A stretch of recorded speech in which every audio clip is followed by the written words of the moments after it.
So you are wanting to play Dragon Age the Veilguard at the highest possible settings. The settings that are going to make it feel like that dragon is breathing fire and absolutely scorching your soul.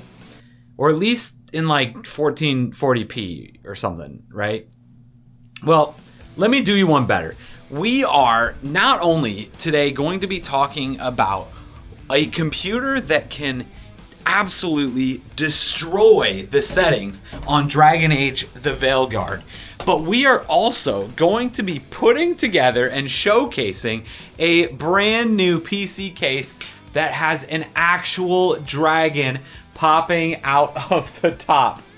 Because let's be honest, subtlety is for the elves, and I'm not an elf. I'm a human. It's that's just kind of how it works. I don't know any elves either, so I don't know. I apologize if any are watching. But first, while you're watching all of these crazy dragons flying over here, I wanted to tell you that this video is being brought to you by KCGameOn. KCGameOn hosts LAN parties, gaming events, corporate tournaments, charity events, all of that different kind of stuff in an effort to enrich and grow the esports and gaming community here in the local Kansas City metro. The next LAN party is November 23rd. If you are in and around the Kansas City area, you need to get there. Go to KCGameOn.com right now to not only get tickets for that LAN party, but also to join thousands of other local gamers in the Discord server. KCGameOn.com, head there right now. Let's take a second to celebrate not only the upcoming release of Dragon Age the Veilguard, but also AMD, because this is the very first, if you can believe it, the very first all AMD PC that I have ever built. Cheers, and let's get started.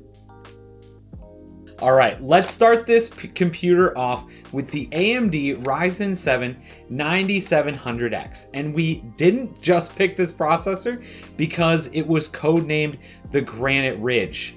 Maybe like where the dwarfs live, or I know that there are already 18 commenters in the comments that are saying, but the 7800X 3D, it's a better processor for gaming. It's the best one out there.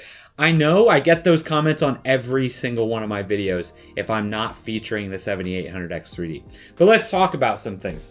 So this processor right here has 8 cores and 16 threads, the same as the 7800X 3D. But let's take a look at these benchmarks over here.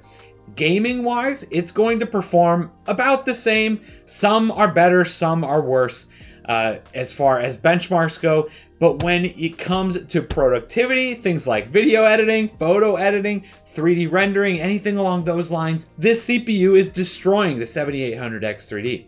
And the fact that at the moment of recording, the 7800X 3D is about $175 more expensive than this processor, we went with this one. Not to mention all the things like this is on the AM5 platform is going to be much more upgradable over time. Now, going with the 9700X, we also have about half the TDP of about 65 watts with this, meaning it's going to stay very, very cool no matter what kind of cooler we use.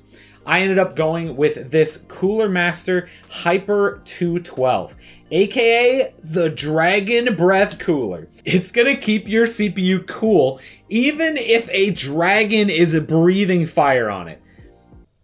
Now, I haven't tested that. I mean, I'm sure it would probably do that. It's probably fine.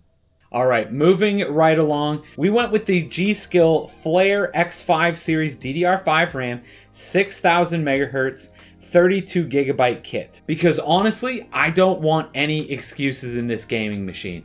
I don't want the RAM to be the reason why it slows down. 32 might be a little bit more than what most gaming focused PCs are absolutely needing, but 32 gigabytes means we are not going to have to worry about it. 32 gigabytes of RAM means that you can not only be playing the game, but streaming at the same time, while having a Discord debate, while watching a lore video, and talking about whether or not the Templars were justified. I mean, you could do all of that at the same time. I mean, are they justified? No, absolutely not. Who are we kidding, right? But I digress. And then we have this beast right here, the ASRock AMD Radeon RX 7800 XT. Now this card with its 16 gigabytes of VRAM is going to be enough horsepower to make you believe that dragons actually are real. This card is going to handle Dragon Age the Veilguard with ease. 1080p, 1440p should be just fine. 4K, probably? I'm not going to say that before the game is out, but you'll probably be fine if you're running 4K. But 1080p, 1440p should have absolutely no problem with this card. And this graphics card is going to plug directly into the motherboard. Speaking of the motherboard, we've got the Gigabyte B650 Gaming X AX V2. It's got all the essentials, Wi-Fi 6, PCI 4.0, and enough RGB headers to make your room look like a rave at the Circle Tower. Plus, it's ready for AM5 processors, which is pretty convenient because that's what we got. And that's just kind of how building computers works. You want everything to be compatible and work together. So that's what we did. But that also means not only is this stuff going to work together, but you're going to have upgradability. AMD is going to be supporting this AM5 platform for many years to come. We went with a 1TB Inland TN470 SSD. This drive is going to be extremely fast, PCI Gen 4, blazing fast read-write speeds. Not only booting your computer, but booting the game are going to be about as fast as possible. If you still feel like you're spending too much time staring at loading screens, it's probably not because of this drive. It's probably more along the lines of you keep dying and have to reload your last save point, which kind of sounds like a skill issue to me. Powering this whole beautiful machine is the Corsair RM850E, because 850 watts of 80 plus gold certified juice is going to be plenty to handle all of this power. And the fully modular part, well, that just means that I can pretend to be all neat and tidy with my cable management, even when, spoiler, I probably won't be. Build montage time!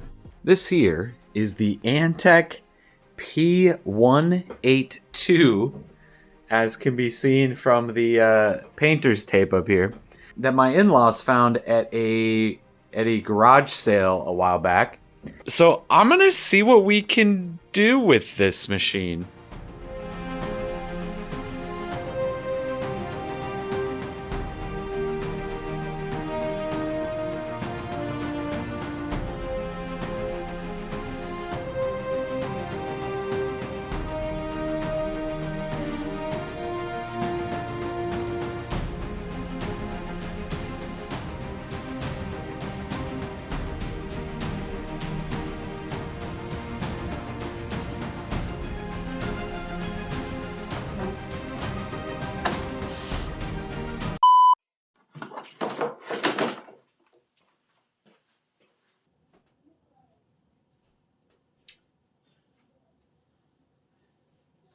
Well, that was definitely not ideal.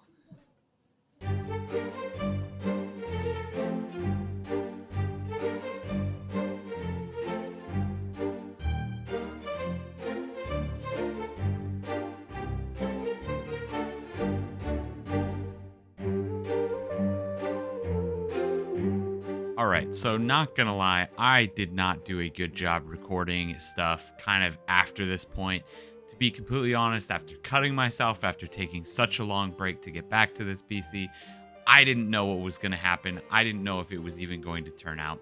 So from here on out, I basically painted the entire case purple. We 3D printed a castle door, painted that up, used some foam sealer across the entire front panel to create some semblance of rocks. We painted them all up gray. We 3D printed a dragon, got that completely painted by my wife as well, put it all together, and this is what you're left with.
So that's the build.